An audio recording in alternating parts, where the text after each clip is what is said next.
Assalamualaikum warahmatullahi wabarakatuh.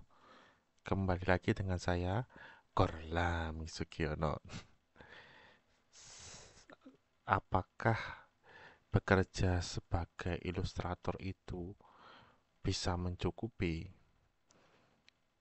Banyak, saya sering dapat pertanyaan seperti itu dan banyak juga orang-orang yang di sekitar saya atau orang yang saya kenal itu berbakat menggambar dan kadang-kadang sering dimotivasi untuk apa? Untuk menjual karyanya, untuk menjual gambarnya. Tetapi setelah mereka beranjak dewasa atau setelah lulus kuliah itu mereka disuruh untuk mencari pekerjaan yang lebih tetap dan pekerjaan yang lebih lebih pasti seperti itu karena sampai sekarang itu ya mungkin berbeda dengan di kota besar tapi di beberapa daerah pedesaan itu memang sering ada stigma kalau bekerja sebagai ilustrator atau di bidang seni atau mungkin yang lebih ekstrimnya itu bahkan kalau tidak bekerja di pemerintahan itu tidak tidak bisa mencukupi istilahnya pekerjaannya itu tidak pasti karena ya mulai tidak setiap hari dapat dapat apa pelanggan atau bisa dipecat sewaktu-waktu seperti itu.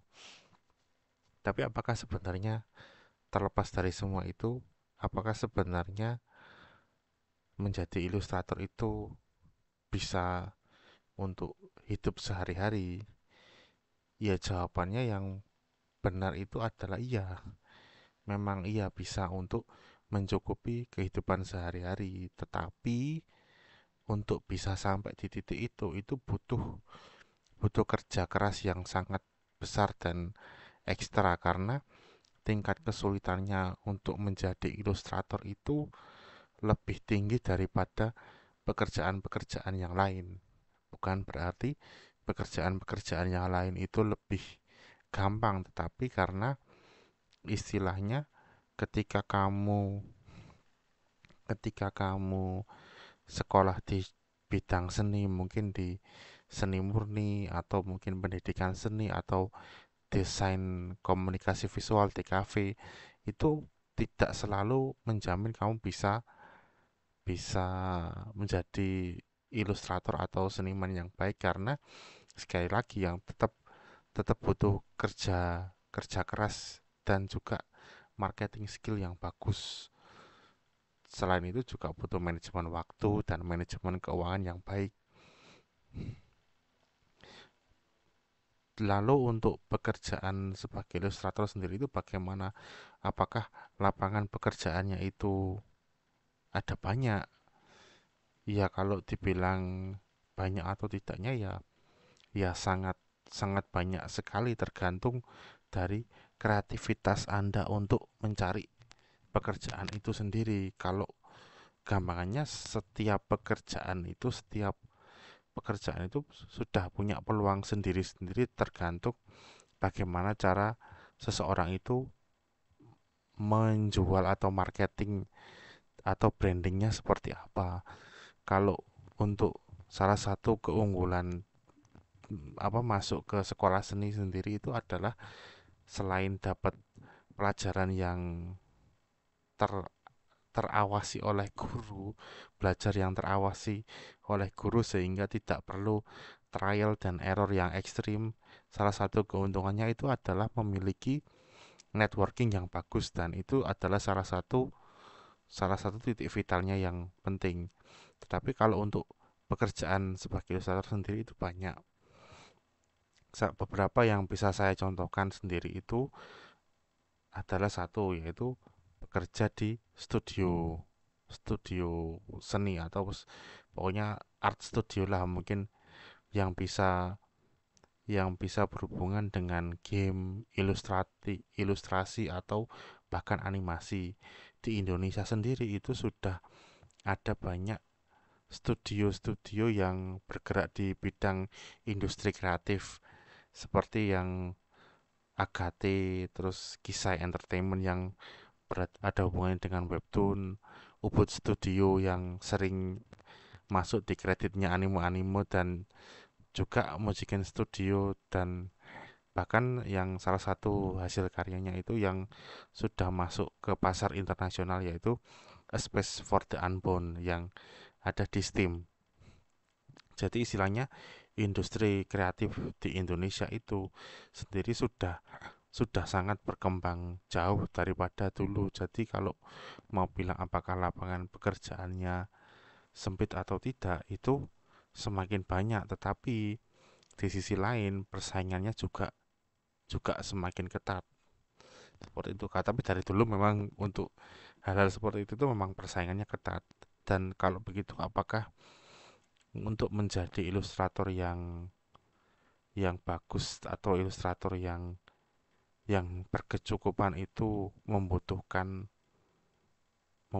sekolah yang tinggi juga, itu juga relatif juga tergantung dari skill individu masing-masing, dan rata-rata ya setiap tempat itu juga juga punya punya requirement dan preferensinya masing-masing.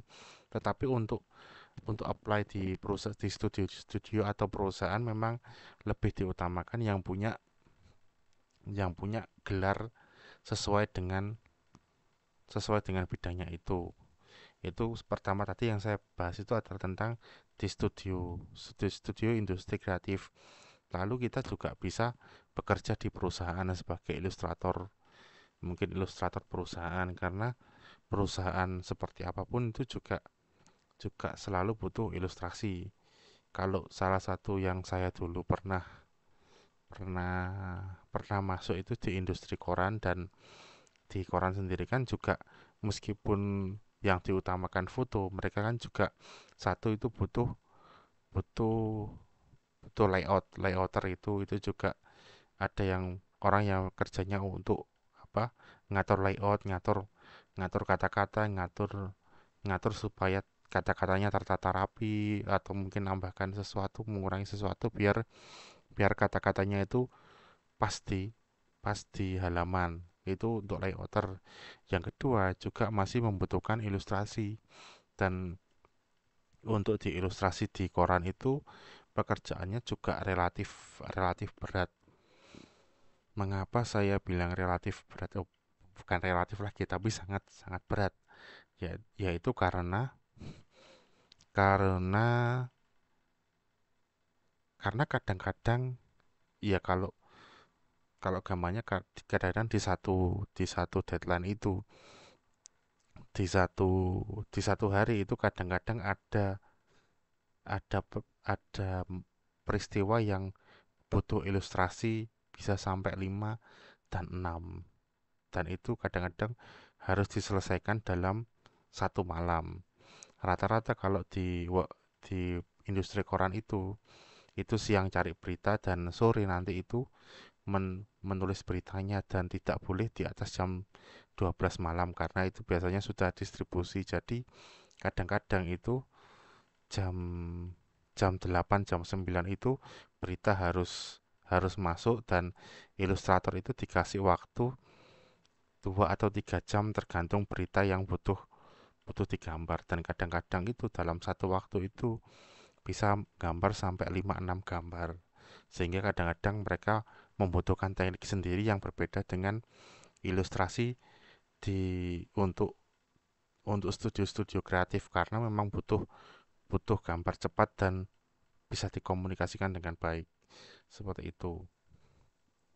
Atau kadang-kadang saya juga dulu pernah ditawari kerja di salah satu perusahaan makanan lah gitu, dan memang memang karena apa namanya, karena mereka tidak setiap hari butuh ilustrasi, jadi job desk-nya ada dua. Jadi ketika diperlukan untuk gambar, yang gambar, tetapi ketika tidak gambar atau tidak melakukan ilustrasi, harus kerja lapangan, seperti itu. Jadi untuk perusahaan itu kadang-kadang ya tergantung dari kultur kerja perusahaannya itu sendiri. Lalu selain itu kita juga bisa jadi freelancer. Freelancer itu pekerjaannya, kalau mau bilang berat sih ya nggak berat-berat juga, tetapi untuk jadi freelancer itu skill manajemen waktunya itu harus sangat sangat sangat pro sekali.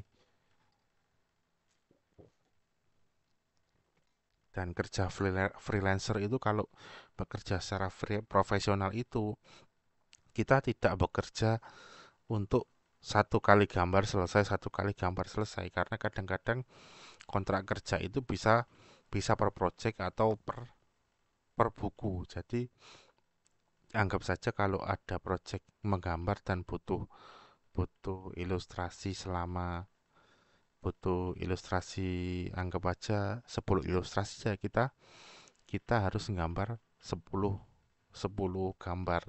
Jadi tergantung dari kontrak yang diberikan, dan kadang-kadang kita juga diminta untuk gambar untuk satu buku full, dan itu ya ngeri-ngeri sedap kadang-kadang, karena memang sudah pasti uangnya besar tapi tanggung jawabnya juga besar dan stresnya juga besar karena harus memanage waktu.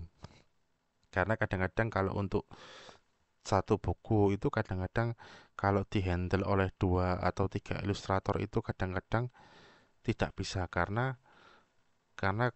kadang-kadang penulisnya itu butuh butuh konsistensi gambar gitu. Jadi stylenya harus sama.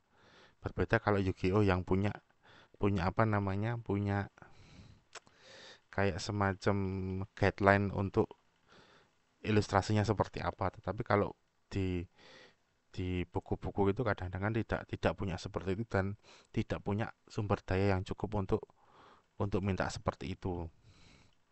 Dan kadang-kadang ada juga yang bayarannya itu per jam. Berbeda dengan di Indonesia, kalau di luar negeri itu bayarannya dihitungnya itu per jam. Jadi kalau anggap saja itu, kalau saya dikontrak untuk menyelesaikan, anggap aja project project untuk ilustrasi ilustrasi game, ya, ilustrasi game, dan di tengah jalan itu ada satu satu membernya yang resign atau mutung karena stres, terus akhirnya butuh orang baru, tetapi untuk ngerekrut karena kelamaan akhirnya dikontrak sementara dan dibayarnya per jam seperti itu. Dan kalau memang di luar negeri sendiri memang bayarnya juga per jam. Berbeda dengan di Indonesia, ya. Jadi tetapi bukan berarti karena kita dibayar per jam kita bisa kerja santai-santai. Ya dihajar kita kalau apa kerjanya santai-santai dengan bayaran per jam. Jadi kita nggak bisa sistem kayak kuli harian di Indonesia seperti itu. Nggak bisa. Hancur namamu kalau seperti itu. Jadi kadang-kadang juga ada bayaran yang per jamnya. Kontraknya itu per jam. Dan biasanya ditarget misalnya itu di contoh, ya, ini contoh yang itu adalah $10 per jam, tetapi dalam satu minggu tidak boleh kerja lebih dari 40-50 jam seperti itu kadang-kadang. Jadi ada ada kontrak kerjanya sendiri dan pemantauannya nanti juga sendiri seperti itu. Itu untuk freelance. Sementara ada lagi satu lagi, yaitu ya jadi pelukis pelukis murni yang masukkan lukisannya di galeri-galeri seni dan museum-museum seperti itu. Dan itu saya sendiri tidak tahu terlalu banyak bagaimana mekanismenya, tetapi yang jelas itu biasa katanya itu memang selalu ada seleksi dari kayak kolektor, promotor, atau semacam kayak mediator atau apa gitu. Dan untuk bisa masuk ke industri itu juga harus punya kenalan orang-orang yang kerja di dunia itu. Jadi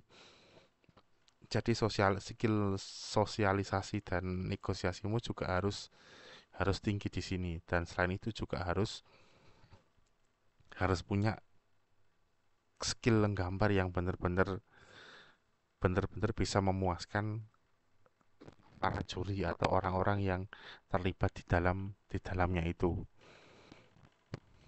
Dan memang untuk kerja di bidang ini itu ngeri-ngeri sedap. Bukan ngeri sih, sebenarnya lebih ke saya nggak cocok untuk kerja di project-project macam ini, karena rata-rata biasanya untuk menghasilkan satu lukisan yang bagus itu seminggu itu sudah nggak cukup. Biasanya mungkin bisa 1 bulan 2 bulan hanya untuk ngerjakan satu lukisan yang epic epic legend lah seperti itu. Dan kadang-kadang ketika kita menyelesaikan satu lukisan tiba-tiba di tengah jalan ada inspirasi baru ya kita buang yang lukisan lama dan bikin baru seperti itu. Tapi ini juga selain masuk ke art gallery ini juga bisa gambar gambar-gambar pesanan juga atau dari commission seperti itu dan uangnya juga gede. Tetapi satu hal yang perlu diperhatikan juga biaya alat-alat lukisnya juga juga gede. Jadi ya jadi ya ada resikonya sendiri-sendiri. Dan kadang-kadang rata-rata orang-orang yang mengatakan karena ilustrator itu kerjanya tidak mencukupi itu biasanya karena tidak punya spektrum referensi ilustrator-ilustrator yang sukses. Karena rata-rata yang dijadikan contoh itu adalah ya pelukis-pelukis yang ada di jalanan atau pelukis-pelukis di sanggar yang yang sepi dan kadang-kadang pelukis-pelukis yang ada di sanggar itu ya ketika ditemu ya otaknya kayak konslet gitu. Kenapa kok otaknya kayak konslet? Karena biasanya ya waktu dan tenaganya dihabiskan untuk ngerjakan lukisan. Jadi ketika diajak ngomong orang normal gitu kadang-kadang ya sudah tinggal capeknya aja seperti itu. Jadi ya kalau mau bilang ada ya ada, tetapi sekali lagi biasanya yang dijadikan contoh-contoh yang jelek itu seniman-seniman atau ilustrator yang biasanya nggak bisa manage waktu atau tidak bisa manage keuangan dengan baik. Dan saya rasa setiap orang yang nggak bisa manage waktu dan uangnya dengan baik itu meskipun punya pekerjaan tetap pun ya pasti pasti berantakan lah seperti itu. Dan dari semua yang saya sebutkan itu masih belum mencakup semuanya karena saya belum bahas tentang komik artis dan komiknya itu masih banyak komik webtoon atau komik dojinshi. Di Indonesia sendiri juga ada satu tukang gambar dojin yang lagi naik daun, siapa itu yang bikin oya-oya oya kodon atau apa itu. Belum juga tentang arsitektur dan peluk apa namanya pembuat graffiti. Terus belum juga yang storyboard artis seperti itu yang bikin bikin apa kayak ilustrasi untuk kamera angle-nya atau apa ilustrasi tentang komposisi pengambilan gambar ketika bikin film seperti itu. Ada banyak sebenarnya pekerjaan-pekerjaan yang berkaitan dalam bidang ilustrasi dan rata-rata pekerjaan-pekerjaan itu memang butuh profesionalisme yang tinggi dan saya rasa permasalahan terbesar dengan orang Indonesia itu bukan masalah persepsi persepsi tentang pekerjaan yang tidak pasti, tetapi karena memang rata-rata orang Indonesia sendiri itu banyak yang tidak punya memiliki kemampuan untuk memanage waktu dan memanage keuangannya sendiri dan juga tidak punya visi untuk memplanning ke masa depannya seperti apa dan mengambil tidak punya kemampuan untuk mengambil keputusan yang sesuai dengan kondisinya saat ini. Jadi kadang-kadang makanya banyak yang bilang kalau ilustrator itu bukan pekerjaan yang menjanjikan karena ya rata-rata memang karakteristik mayoritas orang Indonesia sendiri memang kalau saya perhatikan itu memang tidak cocok untuk kerja-kerja yang seperti itu. Kayak kasarannya sih seperti itu. Apalagi ya, mungkin itu saja sih dari saya. Ya, itu aja sih mungkin. Ada sih, sebenarnya ada sih mau saya bilang tapi kelupaan, tapi entahlah lain kali aja. Sekian dari saya. Wassalamualaikum warahmatullahi wabarakatuh. Hasta la vista, baby.